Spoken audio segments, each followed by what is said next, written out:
En un mundo antiguo, sumido en las sombras de la idolatría, donde los hombres construían dioses de barro y piedra, el cielo se preparó para intervenir, las civilizaciones florecieron y cayeron, pero la humanidad se alejó cada vez más de su Creador en medio del estruendo de los imperios y el silencio de los corazones vacíos. Se tomó una decisión para la eternidad, no sería un ángel con una espada llameante, ni un diluvio para purificar la tierra, sino una llamada, un susurro divino dirigido a un hombre común, en una ciudad que veneraba a la luna. Este hombre no era un rey, un guerrero, ni un sacerdote renombrado, era simplemente un hombre que vivía su vida, ajeno a que su nombre estaba a punto de quedar grabado para siempre en los anales de la fe. Dios lo eligió no por sus méritos, sino por su gracia soberana, para un propósito que abarcaría milenios a través de él. Una promesa se plantaría en la tierra, la promesa de una nación, de una bendición para todas las familias y, finalmente, de un redentor. Un llamado estaba a punto de resonar desde la ciudad de Ur de los Caldeos, una voz que dividiría la historia e iniciaría el camino de la fe, cuyo legado llegaría hasta los confines del tiempo y del espacio. La historia de la salvación estaba a punto de encontrar un padre en la ciudad de Ur de los Caldeos. Era un vibrante centro de civilización, sus calles de adobe bullían de comercio, y en el corazón de la ciudad, un enorme zigurat se elevaba escalonadamente, una escalera artificial hacia la diosa lunar Nana, a quien el pueblo ofrecía sus oraciones y sacrificios. Fue en este mundo, impregnado de politeísmo y tradición, donde vivió un hombre llamado Abramara, descendiente de Sem, hijo de Noé, pero su familia, como todas las demás, se había inclinado ante los dioses de la tierra. La vida de Abram era predecible, segura, anclada en las rutinas de su cultura y la compañía de su familia. Su padre Taré, sus hermanos y su esposa, Sarai. Sarai era una mujer de impresionante belleza, pero cargaba con un dolor silencioso y profundo que ninguna belleza podía ocultar. Era estéril en una cultura donde los hijos eran la medida de la bendición y el futuro. El vientre cerrado de Sarai era una fuente de vergüenza y un recordatorio diario de un vacío que parecía insuperable. Entonces, en medio de esta vida ordinaria, ocurrió lo extraordinario. Una voz, distinta a la de cualquier ídolo de piedra, resonó no en los templos, sino en el alma de Abramara, la voz del Dios vivo, creador del cielo y la tierra. La orden era clara, radical y aterradora: sal de tu tierra, de tu parentela y de la casa de tu padre, a la tierra que yo te mostraré. La promesa que acompañaba a la orden era igualmente conmovedora: haré de ti una gran nación, te bendeciré y engrandeceré tu nombre. Serás bendición, bendeciré a los que te bendigan, y a los que te maldigan maldeciré. Y en ti serán benditas todas las familias de la tierra. Déjalo todo: seguridad, identidad, herencia.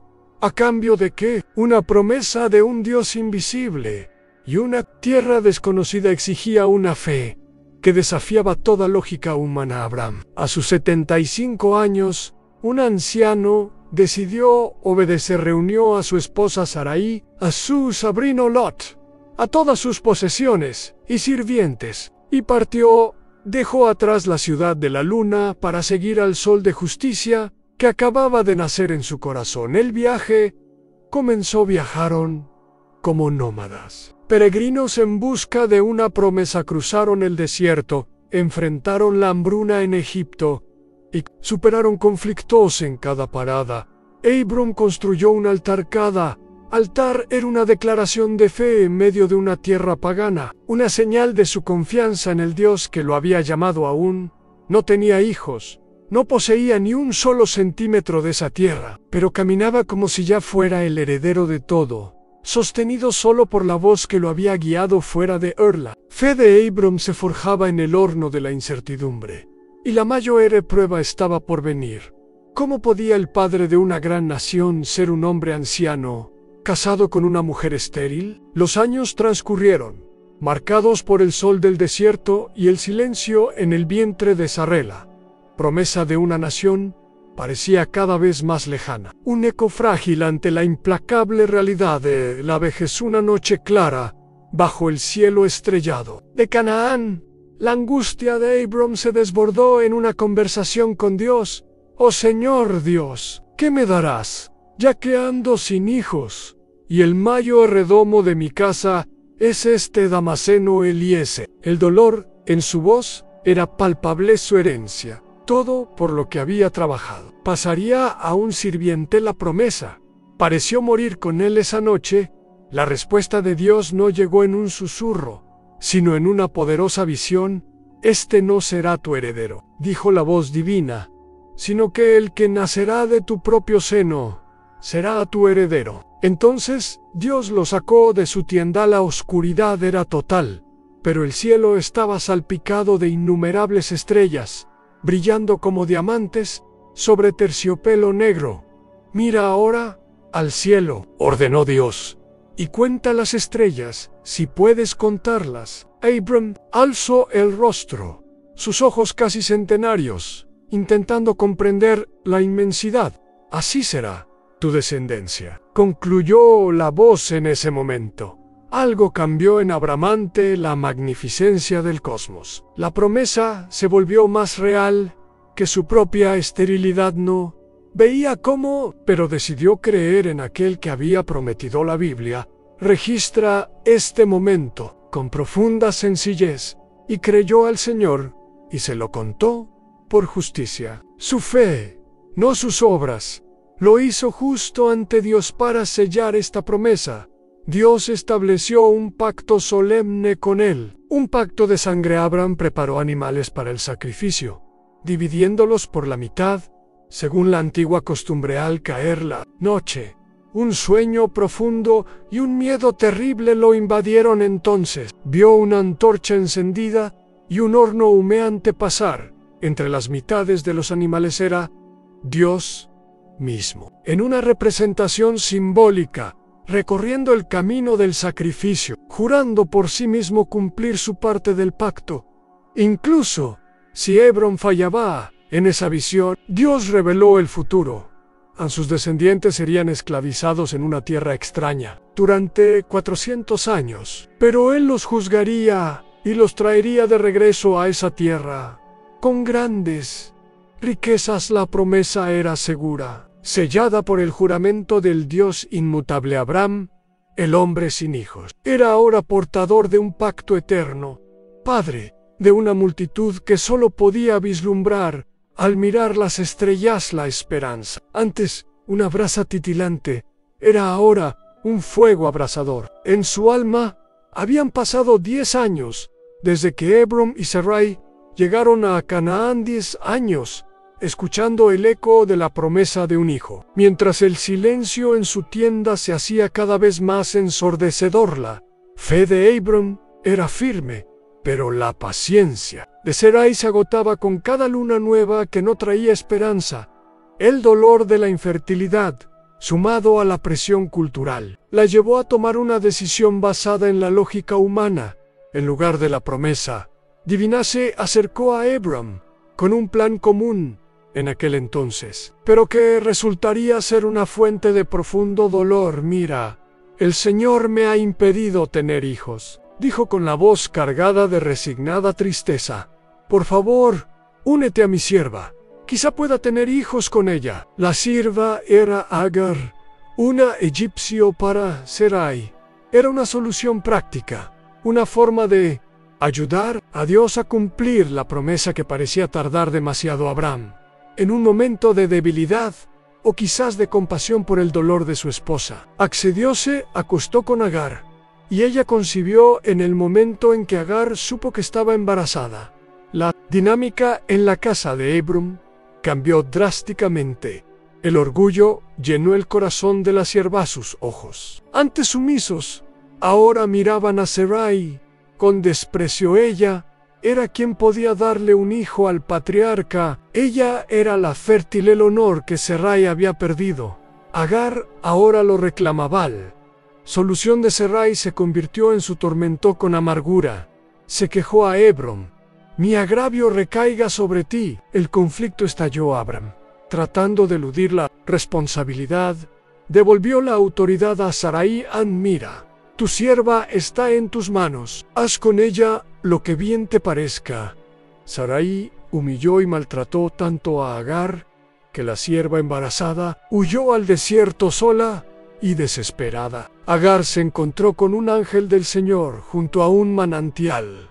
El ángel le instruyó que regresara y se sometiera a Sarai, pero le hizo una promesa a su hijo: se llamaría Ismael, que significa Dios escucha, porque Dios había escuchado su angustia. Sería padre de una gran multitud. Agar regresó, y el conflicto en la tienda de Abram solo se atenuó. No se resolvió. Nació Ismael. Abram tenía 86 años, amaba al niño, tenía un hijo en brazos, un heredero de su sangre. Parecía que la promesa, de alguna manera, se estaba cumpliendo, pero era un cumplimiento nacido de la impaciencia humana, una alegría mezclada con la tristeza de la contienda.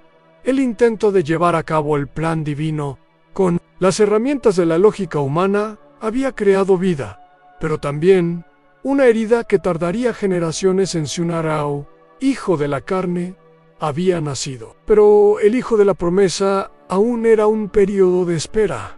Habían pasado 13 años desde el nacimiento de Ismael. Abram tenía 99 años, y la promesa de una nación proveniente de Sarai parecía un recuerdo lejano, una fantasía juvenil. Ismael era un joven fuerte, el orgullo de su padre para Abram. Quizás este era el plan definitivo de Dios, pero Dios aún no había terminado. Le apareció de nuevo, esta vez para llevar el pacto a un nuevo nivel. Yo soy el Dios Todopoderoso. Anda delante de mí y sé irreprensible, dijo la voz divina, y entonces Dios le cambió el nombre. Ya no se llamará tu nombre Abram, Padre exaltado, sino que tu nombre será Abraham, padre de una multitud, porque te he puesto por padre de muchas naciones. El cambio de nombre fue una poderosa reafirmación de la promesa. Dios estaba declarando lo que sería, aunque la realidad pareciera contradecirlo. El pacto quedaría marcado en la carne mediante la circuncisión, una señal perpetua para todas sus generaciones. Y entonces Dios pronunció lo impensable, reavivando la promesa que parecía muerta en cuanto a Sarai: tu esposa, ya no la llamarás Sarai, mi princesa, sino Sara, princesa de multitudes, porque la bendeciré y te daré un hijo de ella. Al oír esto, Abraham cayó rostro en tierra, pero en su corazón rió. No fue una risa de burla, sino de incredulidad. A un hombre de 100 años le nacerá un hijo, y Sara, que tiene 90 años, concebirá. Todavía pensaba en Ismael. Ojalá Ismael viva delante de ti. Pero Dios, enfático sin duda: Sara, tu esposa, te dará a luz un hijo, y le pondrás por nombre Isaac. Se ríe, y estableceré mi pacto con él. Poco después, en un día caluroso, mientras Abraham descansaba a la entrada de su tienda, aparecieron 3 hombres. Eran viajeros celestiales, ángeles del Señor. Uno de ellos, el Señor mismo, en forma humana. Abraham los recibió con la hospitalidad del desierto mientras comían. Uno de ellos preguntó: ¿dónde está Sara, tu esposa? Y entonces repitió la promesa: sin duda volveré a ti en el tiempo de tu vida. Y he aquí, Sara, tu esposa, tendrá un hijo dentro de la tienda. Sara escuchaba, y como su esposo, rió en silencio, una risa amarga y escéptica. ¿Tendré placer después de envejecer, siendo mi Señor también viejo? El Señor, que conoce los corazones, preguntó a Abraham: ¿por qué se rió Sara? Y entonces formuló la pregunta que resonaría a través de los siglos. El antídoto a toda duda humana: ¿hay algo demasiado difícil para el Señor? La promesa se había renovado, los nombres habían cambiado, la fe aunque vacilante, estaba siendo llamada a creer en lo imposible. Una vez más, tras su visita celestial, los dos ángeles continuaron hacia Sodoma, ciudad cuya maldad había ascendido al cielo como un grito de indignación. Sin embargo, el Señor permaneció con Abraham y le compartió su plan de juicio en ese momento.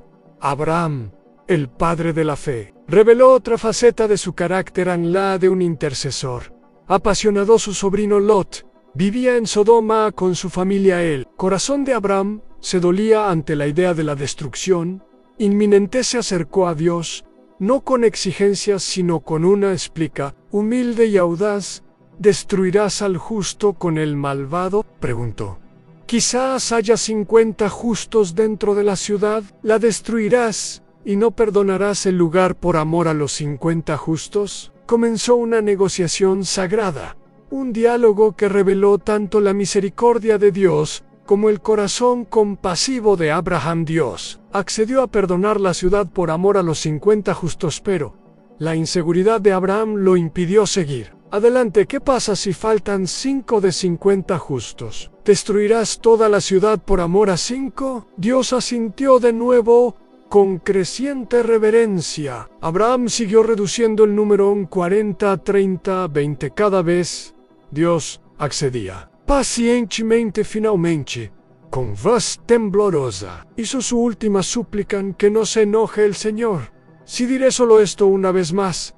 ¿Qué pasa si se encuentran 10 allí? Y la respuesta divina fue la misma: no la destruiré por amor a 10. Caía la noche en Sodoma. Los dos ángeles llegaron y fueron recibidos por Lot, quien los instó a pasar la noche en su casa, consciente de la maldad de los hombres de la ciudad. Pronto, la casa de Lot fue rodeada por una turba depravada que exigía que les entregaran a los visitantes para que los maltrataran. La maldad era total. Los ángeles cegaron a la turba y ordenaron a Lot y a su familia que huyeran, pues la ciudad sería destruida. El juicio era inevitable. Al amanecer, su esposa y sus 2 hijas fueron sacados de la ciudad por ángeles. La orden fue clara: escapa por tu vida, no mires atrás. Entonces el Señor hizo llover azufre y fuego del cielo sobre Sodoma y Gomorra. La destrucción fue absoluta en medio de la huida. La esposa de Lot, aún apegada a la vida que dejaba atrás, desobedeció, miró hacia atrás y, al instante, se transformó en una columna de sal, un monumento eterno de las consecuencias de un corazón dividido desde lejos. En el lugar donde había intercedido, Abraham miró y vio humo que subía de la llanura, como el humo de un horno. No había ni 10 justos, pero por amor a Abraham, Dios se acordó de Lot y lo salvó de la catástrofe.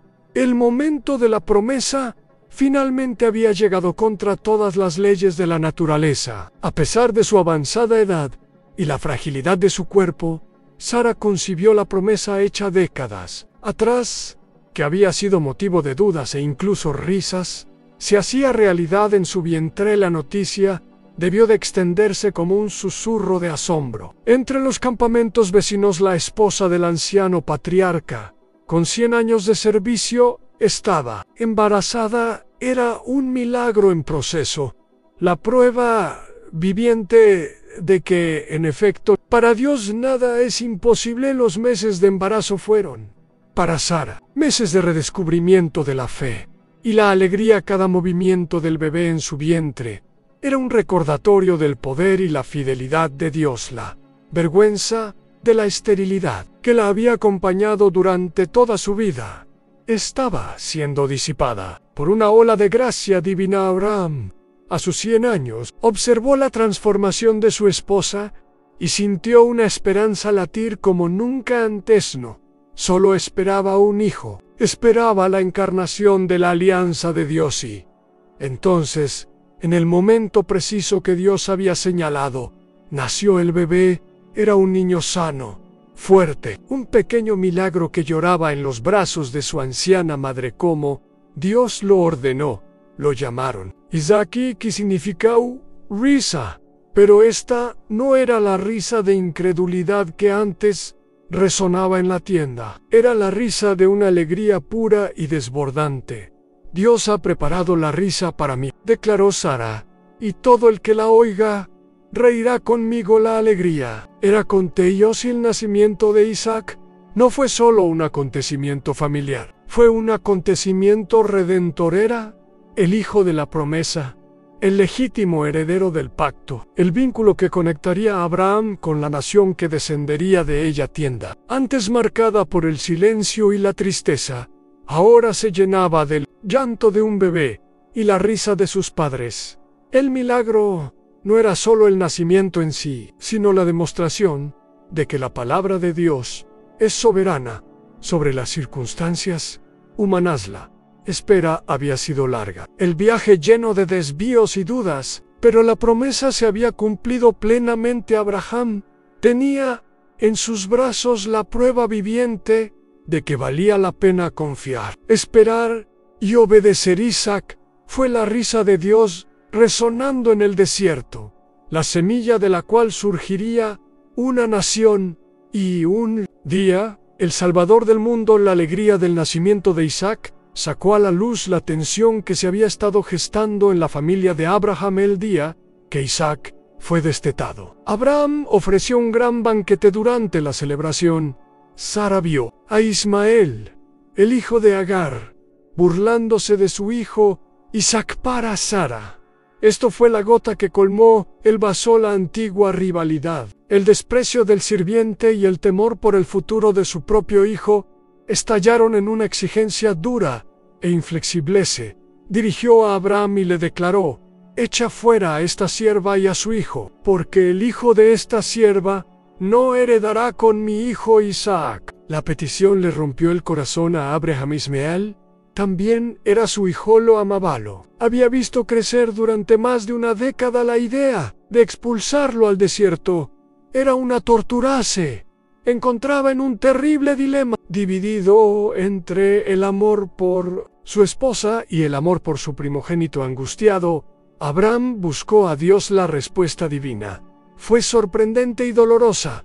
«No te desagrade por el muchacho y tu sierva», dijo Dios. «En todo lo que Sara te diga, escucha su voz, porque por Isaac te será llamada descendencia, y también del hijo de esta sierva haré una nación, porque él es tu linaje». Dios validó el linaje de la promesa a través de Isaac, pero también mostró su cuidado por su hijo carnal. La obediencia requirió un inmenso sacrificio personal de Abraham. A la mañana siguiente, con el corazón apesadumbrado, se levantó, tomó pan y un odre de agua y se los dio a Agar. Los puso sobre sus hombros, le entregó al niño y la despidió. Agar se fue, vagando sin rumbo por el desierto de Beerseba. Pronto se le acabó el agua del odre. Desesperada, colocó a Ismael debajo de un arbusto para no verlo morir y se alejó, llorando a gritos. En ese momento de total abandono, Dios escuchó el llanto del niño. Un ángel de Dios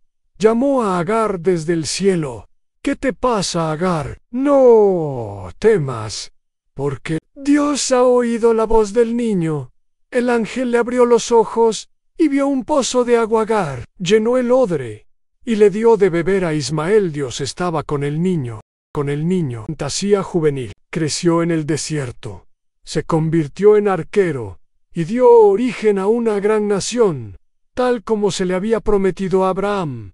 Obedeció, aún con el corazón dividido, aprendiendo la dolorosa lección de que la promesa de Dios exige exclusividad y que, incluso en medio de las duras consecuencias de las decisiones humanas, el cuidado de Dios se extiende a todos. Isaac se convirtió en un joven. El centro del mundo de Abraham y Sara era la alegría de sus días, el cumplimiento de la promesa, la esperanza visible de su futuro. La vida en la tienda del patriarca era de paz y satisfacción, y fue en este entorno tranquilo que Dios decidió probar la fe de Abraham de una manera que desafiaba todo entendimiento y todo amor paternal. La voz de Dios resonó de nuevo, pero esta vez no traía una promesa de bendición, sino una orden terrible e incomprensible. Abraham, ¿y? Él respondió, como siempre, aquí estoy. Entonces, llegó la orden que le traspasó el alma: toma ahora a tu hijo, tu único hijo, Isaac, a quien amas, y ve a la tierra de Moriah, y ofrécelo allí en holocausto sobre uno de los montes, que yo te diré. Cada palabra era como un cuchillo. Tu hijo, tu único hijo, a quien amas. Él era el hijo de la promesa, el hijo del milagro. La orden no tenía sentido, contradecía todo lo que Dios había prometido. Era una petición para que Abraham matara con sus propias manos su propio futuro, y la promesa misma de Dios. La Biblia no registra protestas, preguntas, ni negociaciones. La respuesta de Abraham fue un silencio aplastante y una obediencia inmediata y aterradora. A la mañana siguiente, se levantó temprano, ensilló su burro, cortó leña para el holocausto y partió, llevando consigo a Isaac y a 2 sirvientes. El viaje duró 3 días, días de silencio, de angustia contenida. ¿Qué pasaba por la mente de Abraham? La confusión, el dolor, la lucha por reconciliar el mandato de Dios con su amor. Caminó con una fe ciega, una confianza absoluta en que el mismo Dios que podía dar vida de un vientre muerto, de alguna manera, incluso a través de la muerte, cumpliría su palabra. Al tercer día, Abraham levantó la vista y vio el lugar desde lejos. Dijo a sus sirvientes: quédense aquí con el burro, y el muchacho y yo iremos allí, y después de adorar, regresaremos a ustedes. La fe en su voz era profética. Volveremos a ti. En plural, puso la leña sobre los hombros de Isaac, tomó el fuego y el cuchillo en sus manos, y los 2 subieron juntos la montaña. La tensión de la silenciosa subida era palpable. Un padre caminando para sacrificar a su hijo, y un hijo cargando la leña para su propio sacrificio. El altar fue construido piedra a piedra, cada una carga. En el corazón de Abraham dispuso la leña y, con un dolor que ningún padre debería conocer, ató a su hijo Isaac y lo colocó sobre el altar. La promesa estaba allí, atada, lista para ser consumida por el fuego. La leña estaba preparada, el altar estaba listo. Isaac, el hijo milagroso, estaba atado, mirando a su padre a los ojos con una confianza que hacía el acto aún más tortuoso. Fue en ese momento de tensión insoportable que Isaac rompió el silencio. Su voz, joven e inocente, resonó en la soledad de la montaña. Padre mío, respondió Abraham, con la voz entrecortada por el dolor: aquí estoy, hijo mío. Y entonces llegó la pregunta que atravesó el alma de Abraham como una cuchilla: aquí está el fuego y la leña, pero ¿dónde está el cordero para el holocausto? La pregunta era lógica, simple, pero cargada de peso cósmico. ¿Dónde estaba el sustituto? El corazón de Abraham debió de romperse en 1000 pedazos, pero su respuesta, nacida de una fe desesperada y profunda, fue una de las mayores profecías jamás pronunciadas. En Dios se proveerá del cordero para el holocausto, hijo mío. Y guardaron silencio. No había nada más que decir. Abraham, con las manos temblorosas y el corazón en agonía, extendió la mano y tomó el cuchillo. La alzó sobre el pecho de su hijo. El sol de Moriah brillaba sobre la hoja. Era el momento final, la cumbre de la obediencia, la rendición total, el futuro de Israel, la promesa de las naciones, la vida de su amado hijo. Todo estaba a un instante de extinguirse. En ese instante final, cuando el brazo de Abraham estaba a punto de descender, una voz gritó desde el cielo, urgente y poderosa: Abraham, Abraham. Se detuvo, con el brazo suspendido en el aire. Aquí estoy, respondió la voz del ángel del Señor. Ordenó: no extiendas tu mano sobre el muchacho, ni le hagas nada, porque ahora sé que temes a Dios, pues no me has negado a tu hijo, tu único hijo. El alivio debió de ser abrumador, una oleada que lo hizo caer de rodillas. Abraham miró hacia arriba y, en un milagro de provisión, Vio un cordero enredado por los cuernos, en un matorral sustituto estaba allí. Dios había provisto. Tal como lo había dicho, tomó el cordero y lo ofreció. Como holocausto, en lugar de su hijo Abraham, llamó a ese lugar Jehová Jireh. ¿Qué significa?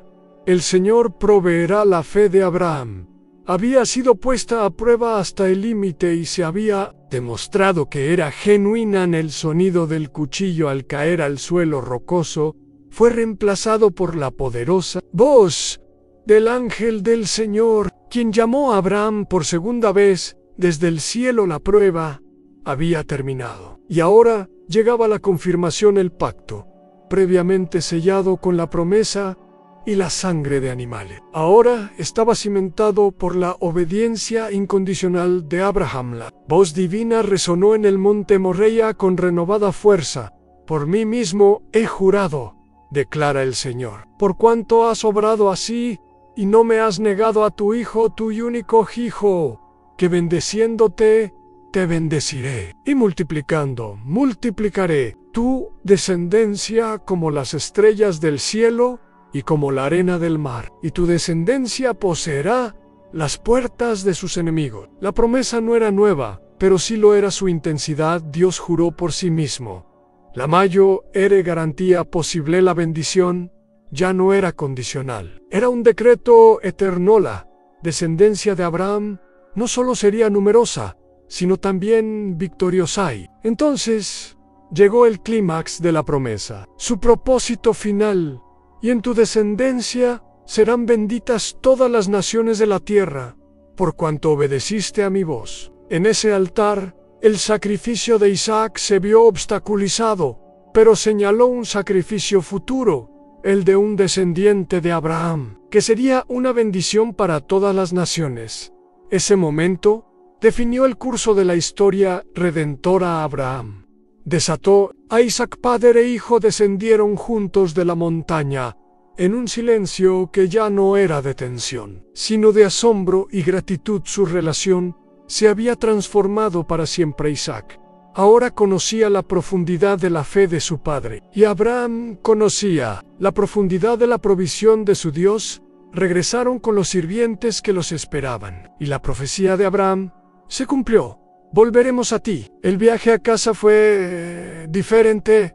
Abraham ya no era el mismo. Su fe había sido sometida al fuego más intenso y emergió como oro puro. Había aprendido que Dios no solo hace promesas, sino que también prueba los corazones de quienes llama. Estableció una nueva dimensión de fe, una que está dispuesta a entregarlo todo, a obedecer incluso sin comprender, confiando en que el Dios que exige el sacrificio es también el Dios que provee el cordero. Este fue el legado que transmitiría a Isaac y a todas las generaciones futuras. A los años siguieron pasando. Isaac se convirtió en un hombre, el heredero silencioso de la fe monumental de su padre. La vida nómada en Canaán continuó, siempre con la promesa de que la tierra algún día pertenecería a sus descendientes. Pero el tiempo, que trae el cumplimiento de las promesas, también trae la inevitabilidad de la pérdida. Sara, la princesa de las multitudes, la mujer que rió de la promesa y luego rió de alegría por su cumplimiento, envejeció a los 127 años. En Kiriat Arba, que es Hebrón, en la tierra de Canaán, murió la matriarca, el pilar de la familia, compañera de Abraham durante su viaje desde Ur de los Caldeos. Había partido. El dolor de Abraham fue profundo. Lloró y lamentó a su amada esposa. La pérdida lo enfrentó a una cruda realidad. A pesar de la promesa de Dios de darle toda la tierra, seguía siendo un peregrino y un extranjero, sin siquiera una parcela de tierra para enterrar a sus muertos. Se levantó de su cadáver y fue a hablar con los gitetes, habitantes de aquella región. Humildemente les pidió: soy forastero y peregrino entre ustedes. Denme posesión de un lugar de sepultura con ustedes, para que pueda enterrar a mi muerta de mi vista. Los hititas, que lo respetaban como príncipe de Dios, le ofrecieron el mejor lugar de sepultura, pero Abraham no quería un favor, quería comprar el terreno. Fue un acto de fe, insistió en comprar la cueva de Macpela, que pertenecía a Efrón tras una negociación respetuosa. Compró el campo y la cueva por 400 siclos de plata, un precio justo y legalmente establecido. Ese acto fue mucho más que una simple transacción inmobiliaria al comprar y pagar por ese terreno. Abraham reclamaba la primera parte de la promesa, estaba plantando la semilla de la futura herencia de Israel. En suelo cananeoli, en la cueva de Macpela, enterró a Sara. Esa tumba se convirtió en la primera posesión legal de los hebreos en la tierra prometida. Un testimonio perdurable de la fidelidad de Dios y de la fe de Abraham en la esperanza. La muerte de Sara marcó el fin de una era, pero también consolidó los cimientos del futuro. La fe no se trata solo de milagros en la vida, sino también de la esperanza que trasciende la muerte y se fundamenta en la certeza de las promesas eternas de Dios. El largo viaje de Abraham llegó a su fin. Vivió 175 años, una vida plena, y murió en buena vejez, reunido con sus pueblos hijos, Isaac y Ismael. Lo enterraron juntos en la misma cueva de Macpela, junto a su amada Sara. Pero el legado de Abraham estaba lejos de terminar. Dejó una huella imborrable en la historia de la humanidad, no como conquistador de imperios ni constructor de monumentos, sino como algo mucho más profundo, en el amigo de Dios. Este título, otorgado por el mismo Creador, resume la esencia de su vida en un camino de intimidad, confianza y obediencia. Será recordado para siempre como el padre de la fe de él. A través de Isaac y Jacob surgió la nación de Israel, el pueblo elegido para ser portador de la ley y la promesa. A través de su linaje se concretaría la bendición prometida en el monte Moriah. Siglos después, de esta misma semilla nacería en Belén el Mesías Jesucristo, quien sería la bendición suprema para todas las naciones de la tierra. La fe de Abraham, que lo llevó a dejar Ur, a creer en un hijo en su vejez y a estar dispuesto a sacrificarlo, se convirtió en el modelo para todos los que vendrían después de él. Su historia enseña que la verdadera fe no es la ausencia de dudas, sino la decisión de obedecer a pesar de ellas. Enseña que el Dios que llama es fiel para cumplir sus promesas, incluso si los caminos son largos y misteriosos. La semilla de la fe, plantada en el corazón de un hombre común, en una ciudad que veneraba a la luna, germinó, creció y se convirtió en un gran árbol, cuyas ramas se extienden hasta el día de hoy, ofreciendo sombra y esperanza a todos los que, como Abraham, se atreven a creer en la palabra del Dios invisible.